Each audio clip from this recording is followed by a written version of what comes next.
Welcome to UO Today. I'm Paul Peppis, Director of the Oregon Humanities Center.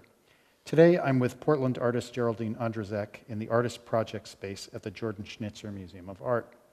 Ondrizek is professor of art at Reed College, where she teaches sculpture, installations, drawing, and artist books. Ondrizek created this site-specific installation called Shades of White. It's on view until December 14th, 2014. Thanks so much for joining us today and for letting us walk through your work and talk about it. Why don't we walk in here? You should lead the way, Jerry. Okay. So where did the idea for this exhibit come from? What made you decide to do this installation? Well, several sources, but the most immediate was I became connected with Alexandra Stern, who is a professor of medicine at the University of Michigan, who works on the history of eugenics and genetics. She had a contact with some friends, colleagues at the University of Washington I had done work with, and sent me her books. And I was stunned, in particular, in the book Telling Genes. She talks about the Gates skin color chart that was used to promote or decide upon adoptions for children. And it broke my heart that we had a system in the United States. And reading the rest of her book, I realized that eugenics was really started in the United States, and we were the testing ground, and we kept up using these sorts of tools.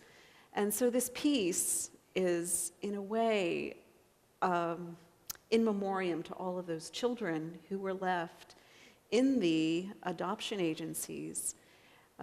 So what would happen is an unwed mother would give up her child for adoption, and they would bring in the Gates skin color chart, and they needed to wait 6 months to a year for the child to olive up and see if they had any higher levels of melanin or eumelanin in their skin tone.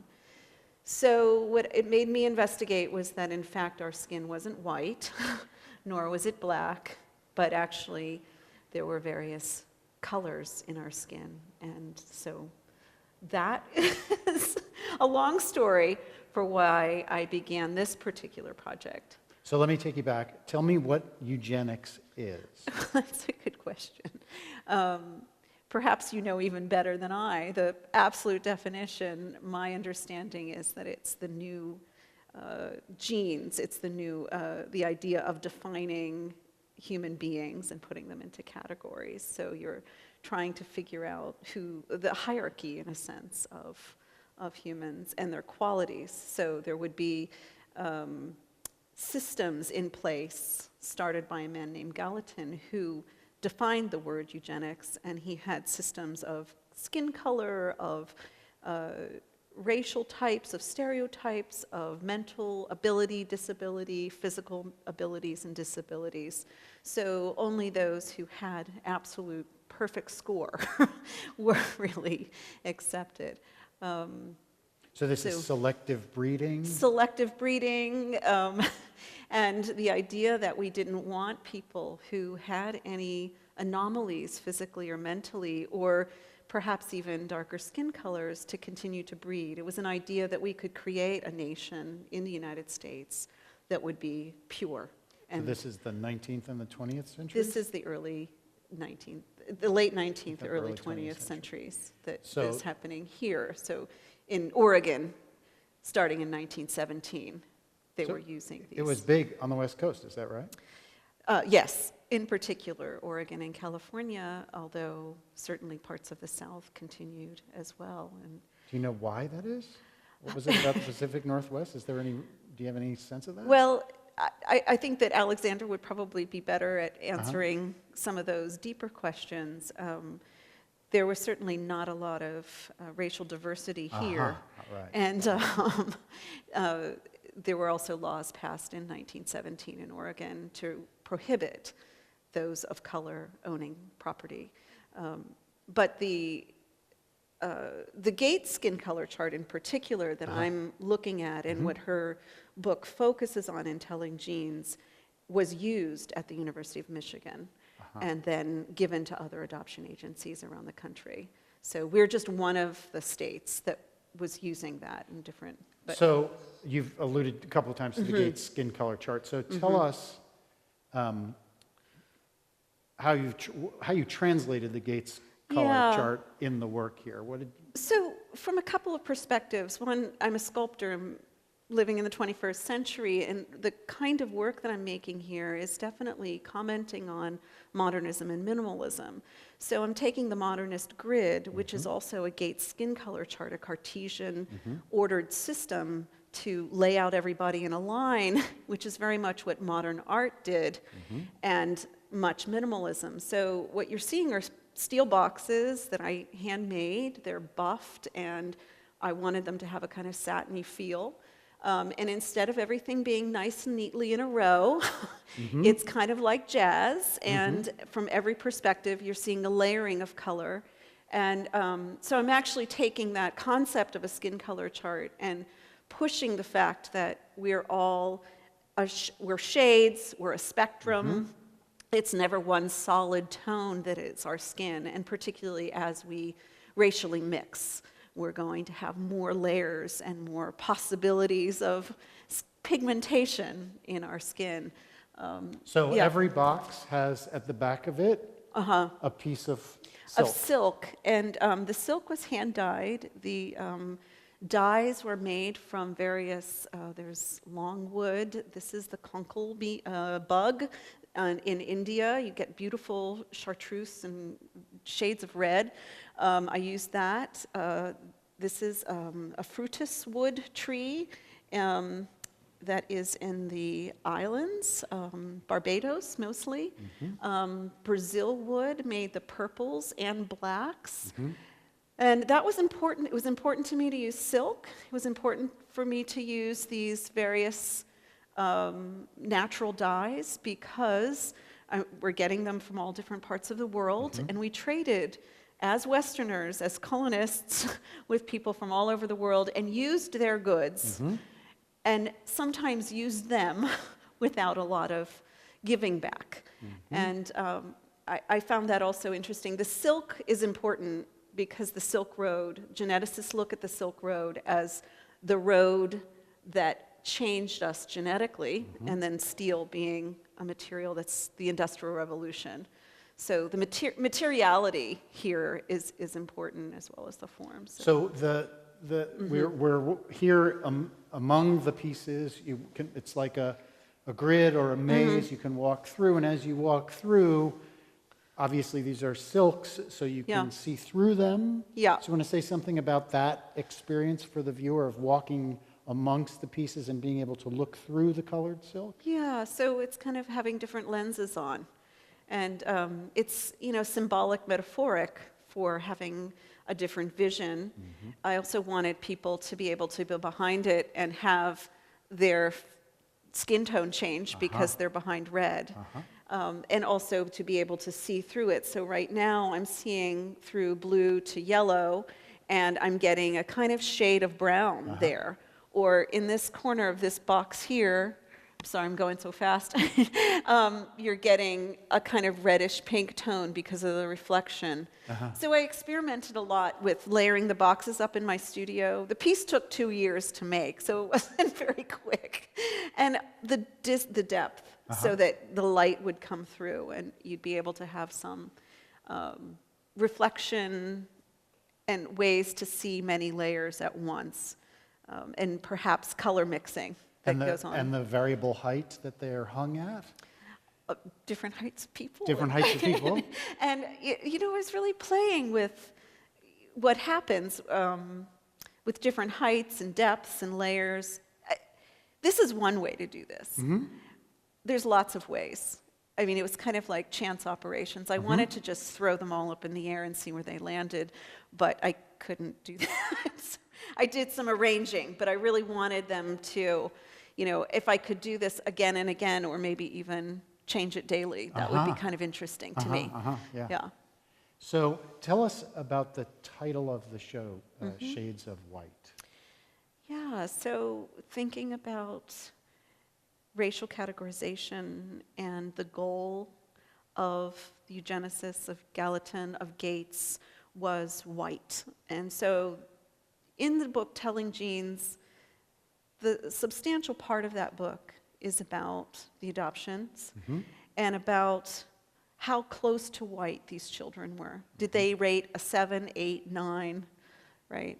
So it made me think a lot about how many shades of white we all are and how close Because or far we are. none of us is Purely. purely white. Yeah, yeah. So you've talked about the research that you Yeah. did. I know that your work in general engages with science frequently, genetics in particular. Yeah. So what led you to that as an interest in your art? A couple of things. One is my own family background, and I'm Czech, German, Semitic. My uncle is a Holocaust survivor. It's been on my mind for a long time. Some of my very early work was on Darwinian selection. I lost a child to a genetic anomaly, so very personal, worked with genetic counselors. So understanding the concepts of anomalies and who lives and who dies, or how we treat people, have been paramount on my mind as an artist. I've never been very interested in just making something that was aesthetically pleasing. I wanted to make something that talked about the social and political means. And then in 2009, I was invited to do a piece with the University of Washington in honor of Arno Matovsky, who started the Department of Medical Genetics. And that allowed me to be right in the labs doing research. And Arno is a survivor of the SS St. Louis, so also a really interesting man and an inspiration. So I did that work, but from that encounter, being in the labs with them, I saw how vital so much of this is. And so... So you've collaborated with scientists in the making of your art. Yeah, I mean, I think they're gifting me and giving me license to use. And, requesting even. So I did a project a couple of years ago with the University of Washington medical geneticist Robin Bennett, and it was on cancer and cancer research and chromosome testing and which chromosome held which marker. So that was more of a collaboration than perhaps other things. When you say that they've requested you, do you think that they feel that there's a benefit for them? I think so. Can you say something about that? I mean, I'm interested in the work in part because you're crossing the so-called great divide between the arts and the sciences. Yeah. And it's clear from the work how your collaborations with scientists have informed your work. Do you think that you've informed their work? Have you helped them to think about their scientific work in new ways? Well, that's an interesting, I'm not sure, but I've had some great conversations. Peter Bauer at the University of Washington and I had a great conversation on how genes are kind of like chance operations, and it depends on different levels of things. And, we talked a lot about color mixing and how that happens in a similar way as gene testing. So they're finding that genetics is much more random and idiosyncratic than they ever believed it to be. So perhaps art making has more to do with that, or shades of things, or spectrums of things, or terms that they're using a lot right now, rather than the definitive. So I think what they do value is that it's a potential for this information to go out into the public and have a voice. And people are very afraid of genetic testing. They're very afraid of that eugenics might return, and the question of whether or not it even has. We certainly aren't any racially more equal than we were before. So it might, I don't. So you are an art maker, and you're also an art educator and a professor of art. So are there any particular lessons or ideas that you hope the viewers of this show will take from it? I think I hope from every point of view they can take different things. And you can just come in here and just visually take it as the scramble of a grid, of a kind of tossing up of color and form. So visually, I hope people will take that from it. And then also thinking about that we're not one thing, that we're many layers historically. So I hope. Does your work in the classroom impact your work in the art studio? Yeah. In fact, I don't think I'd be making this work had I not been teaching at Reed, where I had biologists walk into my classroom. And it was really a biology student that I first did the DNA fingerprints of my husband's Arab American family. So definitely, that's impacted, and we've had amazing conversations, and certainly, making work that's a critique of modernism, which that's what I teach. I teach post-1960s to my students, and why that's important to kind of question that paradigm. And so do you have people that assist you in the manufacture of the pieces? Or? Yeah, I really just love the students that I get, and I had a student named Sylvia Davis who helped me refinish these boxes, and it was labor intensive, and dye all the silk and put all the frames together and schlep all the boxes with me. So that was really wonderful, and I've had amazing science students work with me in the past. But yeah, they're in there. So I know from reading about your work that you work with silk a lot. I do, yeah. And you've mentioned the relevance in particular because of the Silk Roads. Is that the main reason, or are there other reasons that you're interested in silk in particular? Cloth, I would say more than just silk, but this is a protein, this is a living material. And so I want somehow to capture body next to manufacture. And cloth feels like the right way for me to communicate that. Cloth is what we wear every single day. It's the thing that's next to our body. So when we see that in an exhibition, we always have some tactile, visual connection mentally. So I want that. I want that comfort of that material. And I want that juxtaposition with the metal. With the metal, Yeah, with the manufacturer, yeah. Do you imagine that this show will be appearing in other spaces? I mean, you suggested it's quite site-specific. It is. Clearly it's site-specific, but I could imagine it being reconfigured in a completely different space. What's going to happen to it after the show? Well, we'll see. We'll see. I guess I have a little more time to try to figure that out. But this isn't easy work to place, and it's not easy work for people to commission. You know, I've been at this for a long time.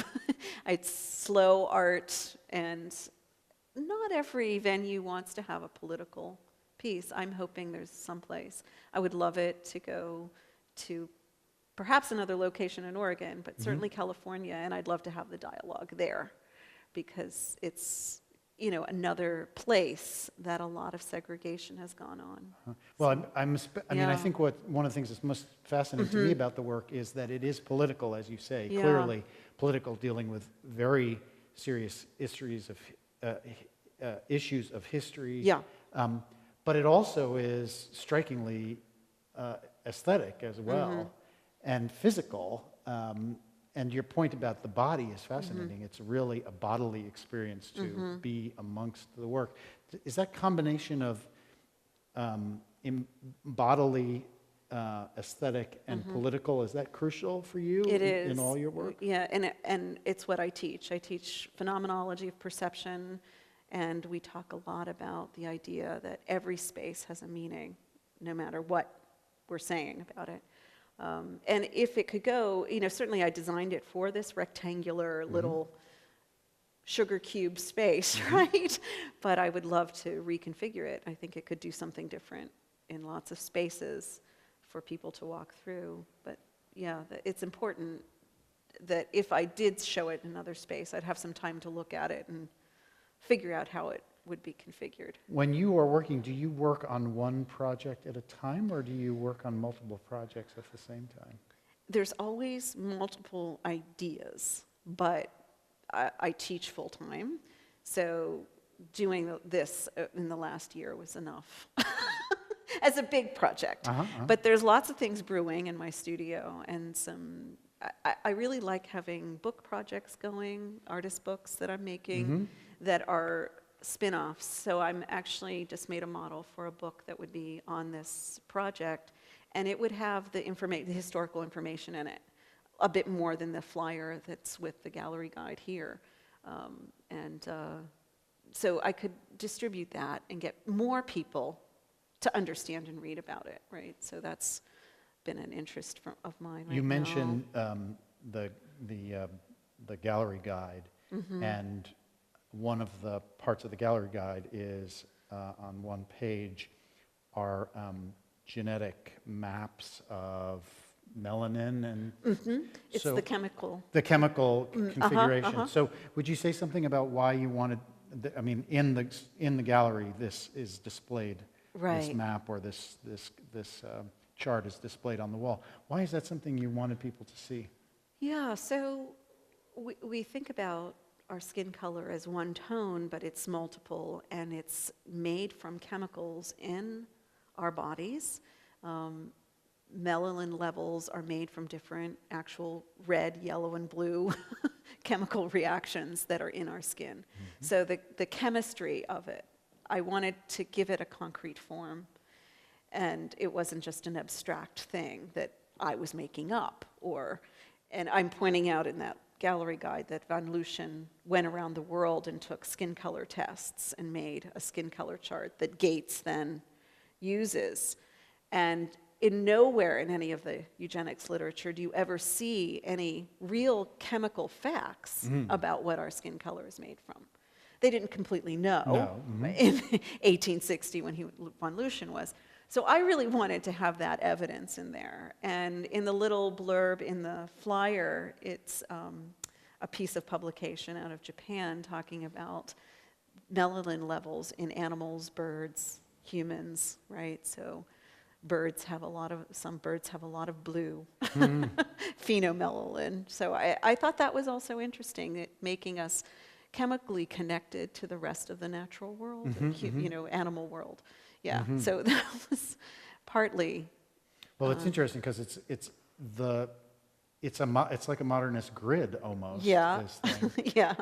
Really interesting. Yeah. So, you alluded very briefly to the book that the artist book that you're imagining. Yeah. Yeah. So one of the things that you regularly do is create artist books. So you want to say a little bit about why that's an art form that is important for you? Because I work on this scale of installation, and I don't show primarily at commercial galleries, I do have to have a way to get my work communicated to people. So that seems like a good way. And another aspect of what I teach is the practice of making art accessible, social, and readable to the public. So that's a form that has been, again, it's been around. The Samostat artists of Russia did it. And it's sort of a way to get information out. So. I wanted to ask you a little bit more about the science, if you can. Okay. About the science of skin color. Okay. Let's see if I can answer. Is that, we talk about races, and we identify races by skin color. Is that a scientific, is that category scientifically legitimate? I mean, that is to say, is there a genetic difference between a person of one race or another race that is more than merely skin deep? Oh, certainly. I mean, genetic differences, yes, absolutely. Familiar lines, but also, isn't that what you're asking? I'm asking whether, I mean, we tend to think of the way that in the late 19th century they thought about race was that there were, I mean, it was like different species. That different races were like different species. Or maybe the way to put this is skin color any different than eye color or hair color? Because we don't tend to distinguish people between as racially different by their eye color or their hair color. Is that do you know if that skin color has any particular genetic priority over other kinds of pigmentation that affect people, that define people? Or is it the result of all the same kinds of things? Well, melanin is what determines your eye color and your hair color and your skin color. So you can certainly be part of a race that has predominantly the gene markers for those, but there's always switch and change. And I think one of the points here is that we're looking at a global population post-1492 that has been traveling around. So we're very mixed as a human race. And to put us all into boxes at this point in time is really quite damaging, right? Because what came with those racial was also mental abilities, which have absolutely no bearing. No relationship between melanin levels and intelligence. Absolutely not. I love I mean, that's what I took away from reading her books, and how much discrimination was being played on that. So that was saying putting people in boxes, that helps me understand a little bit about the boxes. Yeah. And, I forget where I started this whole thing. Yeah. But I was sitting doodling boxes, and I was thinking, that's exactly what I'm reading about all of these boxes that she's writing about over and over again. I particularly like the shadow because it scrambles the boxes a lot. Yeah, that's another aspect. It doesn't say anything about that aspect in the gallery guide, but being in the space, that's a really striking part of the installation, is the way the boxes, the shadows of the boxes play on the wall, and how there are different amounts of shadow. And that's interesting because shadow is another one of those terms that has a racial history. Exactly. Yeah. No, I was really delighted by that, and I didn't know it would happen. I built a model, and I did it in my studio at Reed. So I knew some of it, but you just don't know. I mean, part of doing an installation, it's kind of the surprise of finally I'm in the space, and I can see what'll happen. Well, it is just an astonishing installation. It's an incredibly beautiful and thought-provoking installation, and I want to thank you so much for taking the time and walking amongst the pieces with us today and talking to us about your art. Thank you so much. Thanks so much. Yeah. I've been speaking with Portland artist Geraldine Ondrizek in the Artist Project space at the Jordan Schnitzer Museum of Art. Her installation, Shades of White, is on view until December 14th, 2014. I would urge you all to come and see it in person. It's an amazing installation, an amazing show. Also, I'd invite you to join me next time when I speak with Azim Sharif, Assistant Professor of Psychology and the Director of the Culture and Morality Lab at the U of O. Thanks so much for watching.